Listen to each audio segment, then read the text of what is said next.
بسم اللہ الرحمن الرحیم۔ السلام علیکم ناظرین، آپ کا ہوسٹ صدیق انضر حاضر اپنے ڈیجیٹل چینل پروموشن نیوز میں تمام دیکھنے والوں کو خوش آمدید۔ ناظرین، جیسا کہ ہم نے اپنی کل کی ویڈیو میں بتایا تھا کہ پی ٹی آئی کا جو سنجانی میں جلسہ ہوا، اس کے بعد پی ٹی آئی کے مرکزی رہنماؤں کی گرفتاریوں کا سلسلہ شروع کیا جائے گا اور ان پر سخت ترین مقدمات قائم کیے جائیں گے۔ ناظرین، وہی ہوا جس کا ڈر تھا کہ پی ٹی آئی کے جو مرکزی رہنما ہیں، جس میں پی ٹی آئی کے چیئرمین بیرسٹر گوہر علی خان اور شیر افضل خان مروت، شعیب شاہین سمیت دیگر رہنماؤں کو گرفتار کر لیا گیا۔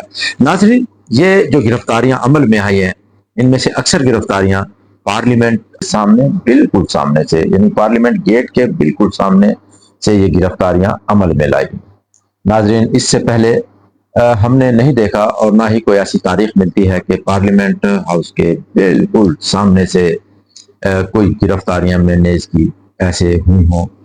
ناظرین، یہ ہم آپ کو بتائیں گے آج اپنے ویلاگ میں کہ یہ ہو کیا رہا ہے، کیا پاکستان اس انداز میں ترقی کر سکتا ہے کہ نہ ہی یہاں پر کسی بھی ایم این ایز کو محفوظ ہے، نہ کوئی منسٹر محفوظ ہے، نہ ہی کوئی دیگر رہنما، کوئی عام آدمی۔ تو بات کیا ہے کہ ایسے انداز میں، جس انداز میں اس وقت موجودہ حکومت کھیل رہی ہے، کیا ایسے غیر ملکی سرمایہ کاری پاکستان آئے گی؟ کیا پاکستان ترقی کی طرف ایسے جائے گا؟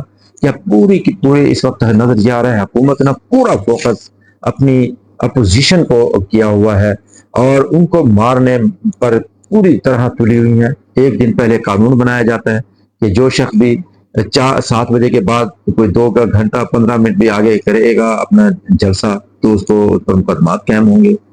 ناظرین، اگر کوئی سیاسی پارٹی کوئی جلسہ کرتی ہے تو پورے شہر کو بلاک کیا جاتا ہے۔ ناظرین، کیا یہ جو اس وقت موجودہ حکومت میں بیٹھے ہیں لوگ، کیا یہ ہمیشہ اقتدار میں رہیں گے؟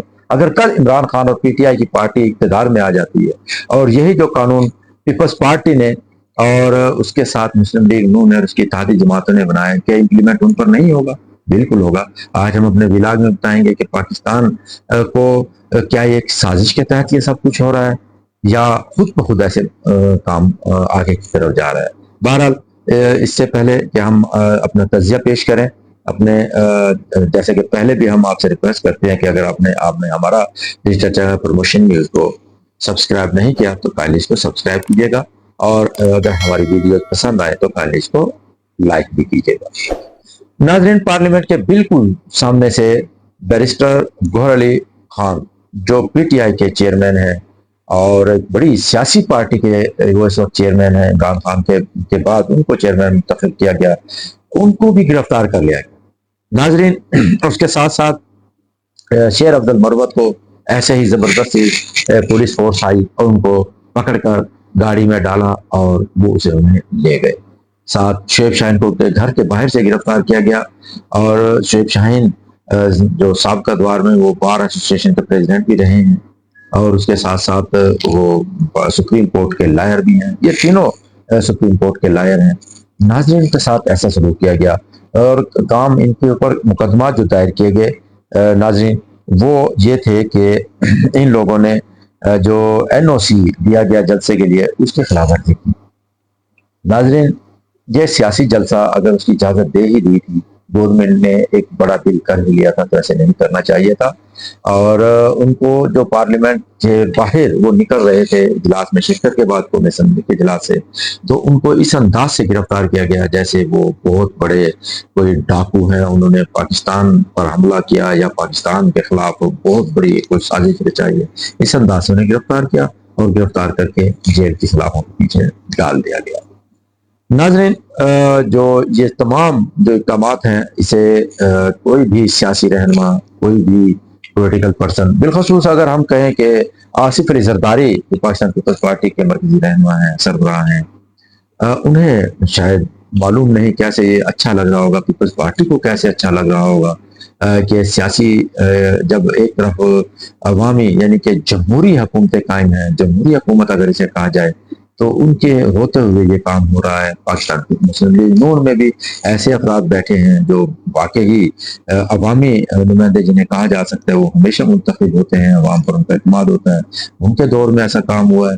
عرفان صدیقی صاحب کہ اگر ان کی بات کی جائے تو بڑے نامور صحافی رہے، ان سے توقع نہیں کی جا سکتی تھی کہ وہ اس قسم کا قانون وہ پیش کریں، بل بنوائیں کہ جو سیاسی پارٹی یا جو بھی 2 گھنٹے کے بعد یعنی زیادہ جلسہ کرے گا اسے گرفتار کر لیا جائے گا۔ بہرحال وہ ایسے رہا ہے جیسے ایک باقاعدہ طور پر کوئی سازش پاکستان میں رچائی جا رہی ہے۔ ناظرین، یہ قانون شکنی تو اپنی جگہ پر قائم و دائم ہے۔ بہرحال ایک پاکستان میں ایک عجیب سا صورتحال کا سامنا کرنا پڑ رہا ہے۔ جیسا اگر یہ جلسے کی بات کی جائے کہ یہ 4 گھنٹے لیٹ کیا، 3 گھنٹے لیٹ کیا، تو عمیر خان نیازی جو پی ٹی آئی کے ایم ایل اے بھی ہیں، ان کا کہنا بالکل بجا ہے کہ کیا یہ سی ایس ایس کا امتحان تھا کہ جیسے ہی وقت مکمل ہوا تو پیپر چھین لیے جائیں۔ یہ سیاسی جو جماعتوں کا ایک سیاسی اکٹ تھا، کارکنوں کا اکٹ تھا، اور یہ بہتر انداز میں اگر اس کی اجازت دے دی جاتی تو کتنے افراد اکٹھے ہو جاتے، 1 لاکھ 2 لاکھ 3 لاکھ، تو کیا ہوتا، ڈسپرس ہو جانا تھا انہوں نے۔ لیکن یہ حکومت نے اپنے ہی شاید اس اجلاس جلسے کو روکنے کے لیے جتنے حکومتی اقدامات ہوئے وہ حکومت کے حق میں نہیں، شاید ان کے مخالفت میں گئے ہیں۔ بہرحال پاکستان میں اگر کہا جائے کہ پارلیمانی اس وقت دور حکومت ہے تو پارلیمانی کم، اور نظر یہ آ رہا ہے کہ بس کوئی عجیب سی صورتحال ہے، کہاں سے فیصلے ہو رہے ہیں اور کون یہ فیصلے کر رہا ہے اور امپلیمنٹ کون کر رہے ہیں۔ ایک بالکل نظر انداز کر کے جمہوری قوتوں کو، جمہوریت کو آگے کی طرف جا رہا ہے۔ اور جو جلسہ ہوا پی ٹی آئی کا، اسے بھی کوئی طرح اچھا انداز سے نہیں کہا جا سکتا جو انہوں نے کیا۔ وہاں پر جو پی ٹی آئی کے جو مرکزی رہنما ہیں اور کے پی کے وزیر اعلیٰ ہیں، ان کی طرف سے جو زبان استعمال کی گئی، بالخصوص دیگر اداروں کے ساتھ ساتھ صحافیوں کے خلاف جو زبان استعمال کی گئی، صحافی خواتین کے خلاف جو زبان استعمال کی گئی، اس کو بھی کسی طرح اپریشیٹ نہیں کیا جا سکتا۔ پارلیمنٹ کی جو پریس گیلری ہے وہاں سے صحافیوں نے بالکل بائیکاٹ کیا، جس پر جو بیرسٹر گوہر اور ان کے ساتھ دیگر جو عمر ایوب صاحب اور دیگر رہنما تو پارلیمنٹ پریس گیلری میں آئے اور ان سے معذرت کی، اور انہوں نے کہا کہ پی کے وزیر اعلیٰ بھی اس بات کی وہ معذرت کریں گے۔ تو اگر ہم دونوں اطراف سے کہا جائے کہ دونوں اطراف سے جو گیم ہو رہی ہے، جو میدان سجا ہوا ہے، ناظرین، عوامی سطح پر اس کو بالکل اپریشیٹ نہیں کیا جا سکتا۔ عوام کے مسائل دوسرے ہیں، عوام کے مسائل، پاکستان کے مسائل وہ دوسرے ہیں، لیکن ان پر نظر یہ آ رہا ہے کہ سوچا ہی نہیں جا رہا ہے، کسی کی نظر نہیں، نہ اپوزیشن کی اور نہ ہی حکومت کی۔ پاکستانی عوام بے روزگاری کے چکے میں پھنسے ہوئے ہیں۔ لاکھوں افراد کو پھر حکومت نے بے روزگار کرنے کا ایک عندیہ دیا ہے کہ محکمے ختم کیے جا رہے ہیں۔ پہلے بے روزگاری کا فریب کھایا جا رہا ہے پاکستان کو، اور اب دیگر جو ادارے ختم کر کے آگے کی طرف جانے کی کوشش ہو رہی ہے، مزید بے روزگاری بڑھے گی۔